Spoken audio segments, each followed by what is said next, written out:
Hello friends, કેમ છો? મજામાં? સેજ વરના જય જિનેન્દ્ર. એકદમ ઠંડીની મોસમ, અત્યારે ફૂલ વિન્ટર ચાલી રહ્યું છે. એમાં આપણે અત્યારે લાડુ, ખજૂરના લાડુની રેસીપી મેં આગળ મૂકેલી છે. આઈ હોપ કે તમે ઘરે જરૂરથી બનાવી હશે અને બધાને જ એકદમ પસંદ આવી હશે. હવે આપણી નેક્સ્ટ રેસીપી છે બટેટા પૌવા. એના માટે મેં પૌવાને પાણીથી આવી રીતે 2 પાણીથી ધોઈ નાખ્યા છે પહેલાં, જેથી કરીને થોડા પોચા પડી જાય. આટલું 2 થી 3 વાટકા જેટલા પૌવા લીધેલા છે. 3 થી 4 વ્યક્તિ આરામથી ખાઈ શકશે. એક બટેટું કટ કરીને આવી રીતે પાણીમાં કટ કરેલું છે મેં, કાપીને પાણીમાં રાખું જેથી કરીને બટેટું કાઢી ન પડી જાય. 3 થી 4 ચમચી એક પેનમાં તેલ લેશું. હવે બટેટાને બાફવા માટે, ચડવા માટે સીધું ડાયરેક્ટ તેલમાં જ નાખીશું.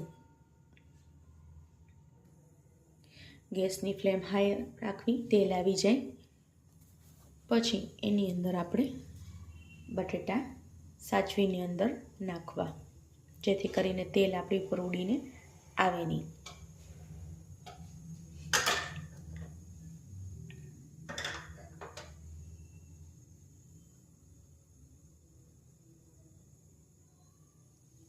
હવે આપણું તેલ આવી ગયું છે.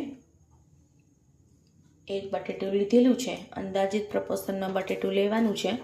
આના માટે કોઈ પ્રોપર માપ લેવાની જરૂર નથી. આ રીતે બહુ એકદમ તેલ ના આવી જાય, ડાયરેક્ટ તેલમાં જ બટેટું બાફી લેવાનું છે. હવે ધીમી આંચ ઉપર ઢાંકીને આને 5 થી 10 મિનિટ પ્રોપર ચડી જાય, છૂટું રહેવાનું છે, હલાવીને ચડી જાય ત્યાં સુધી એને ચડવા દેવાનું છે. હવે આગળની પ્રોસેસ કરીશું. આગળના મસાલા શું નાખવા એ આપણે જોઈ લઈએ. ચાલો, આપ જોઈ શકો છો આપણા બટેટા આવી રીતે સરસથી જુઓ ચડી ગયા છે. હવે એને ગેસની ફ્લેમ બંધ કરીને એક બીજા વાસણમાં બટેટા કાઢી લઈશું. પછી આની અંદર જ ડાયરેક્ટ આપણે પૌવા વઘારવાના છે, એના માટે બટેટાને અલગ કરી લઈશું.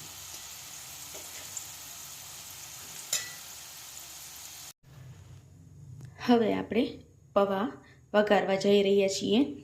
તો એમાં હવે વઘારવા માટે કયો વઘાર લાગશે એ આપણે જોઈ લઈએ. લીલા મરચાં, 2 નાના લીલા મરચાં લીધેલા છે મીડિયમ સાઇઝના, અને ટામેટાં લીધેલા છે 2 મીડિયમ સાઇઝના ટામેટાં લીધેલા છે. અંદાજિત પ્રપોર્શનમાં બધી જ વસ્તુઓ લાગશે, એટલે આમાં કોઈ એક્ઝેક્ટલી માપ લેવાની જરૂર નથી. અને અત્યારની સિઝન પ્રમાણે મેં લીલા ઓનિયન, સ્પ્રિંગ ઓનિયન લીધેલા છે. આની અંદર સિંગદાણા જો નાખવા હોય તો નાખી શકાય છે, પણ એને પહેલાં બાફવા પડશે. એટલે અલગથી આવી રીતે એક પાણીની તપેલીમાં થોડાક સિંગદાણા 5 થી 10 મિનિટ આવી રીતે બાફવા માટે મૂકી દેવા. ગેસની ફ્લેમ અત્યારે મેં હાઈ રાખેલી છે. હવે આપણે પૌવા વઘારવા જઈ રહ્યા છીએ. તો એના માટે 2 થી 3 ચમચી તેલ લીધેલું છે. આની અંદર રાઈ અથવા તો જીરું કોઈ વસ્તુ નાખવાની જરૂર નથી પૌવામાં. જો તમને ટેસ્ટમાં ફાવતું હોય તો તમે રાઈ પણ નાખી શકો છો.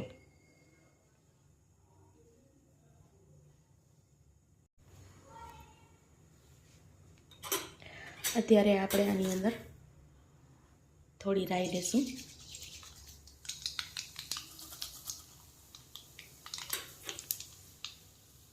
રાઈ અને જીરું બંને ઓપ્શનલ છે, ડાયરેક્ટ પણ તમે વઘારી શકો છો. રાઈ તતડે એટલે એની અંદર આપણે લીલા મરચાં અને ટામેટાં એડ કરી દઈશું. રાઈ તતડી ગઈ છે. ગેસની ફ્લેમ ધીમી રાખી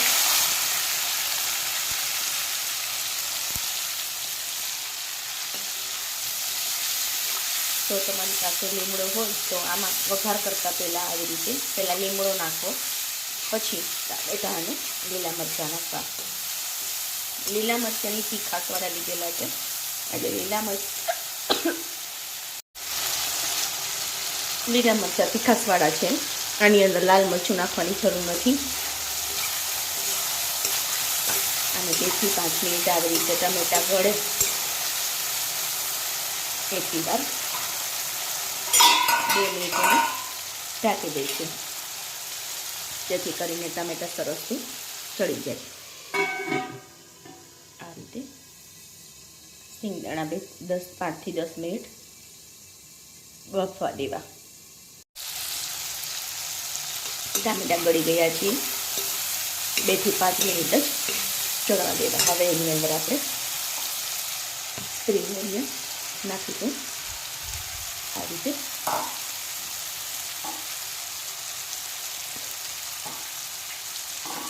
લીલા કાંદા નાખેલા છે એની અંદર. ગેસની ફ્લેમ હાઈ જ રાખી.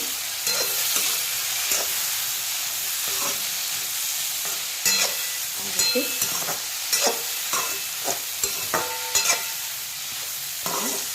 ગળવા દઈશું એની અંદર.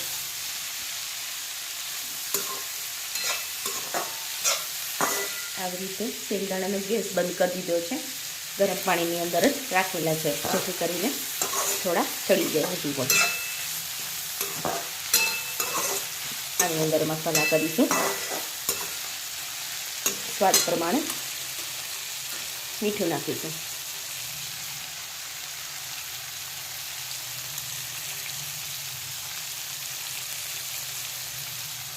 પીંચ થોડી હળદર નાખીશું.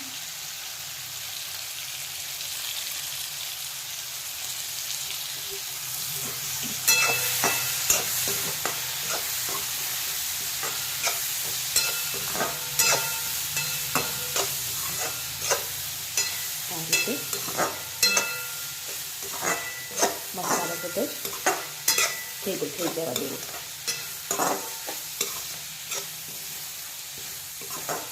હવે આની અંદર સિંગદાણા એડ કરીશું. ગરમ પાણીમાંથી આવી રીતે લઈને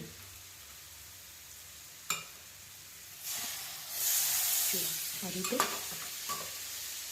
ગેસની ફ્લેમ હાઈ જ રાખેલી છે. થોડું પાણી અંદર પડશે તો પણ બળી જશે. આ રીતે સિંગદાણા ભેગા મિક્સ કરી દેવા મસાલામાં ભેગા.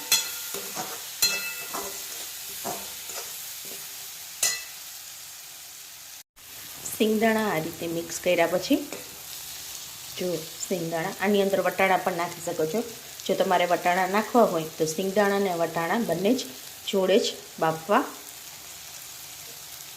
મૂકી દેવા ગરમ પાણીમાં.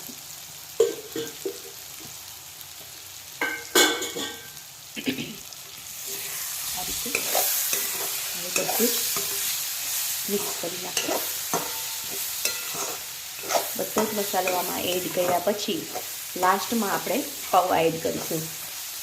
આની અંદર તમે કેપ્સિકમ ઓનલી ગ્રીન અથવા તો ટ્રાય કલર નાખી શકો છો. અને પતલી કેબેજ એકદમ છીણીને થોડું કેબેજ પણ નાખી શકો છો. તો આપણા મિક્સ વેજવાળા પૌવા બનીને તૈયાર થશે.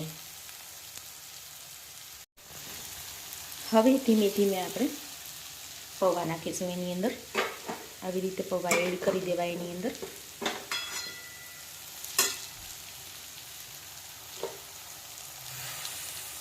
ગેસની ફ્લેમ ધીમી જ રાખવી. આવી રીતે હવે પૌવા એમાં એડ કરીને ધીમે ધીમે હલાવતા જશું, એટલે નીચેથી બધું મિક્સ થઈ જશે. ગેસની ફ્લેમ ધીમી રાખવી.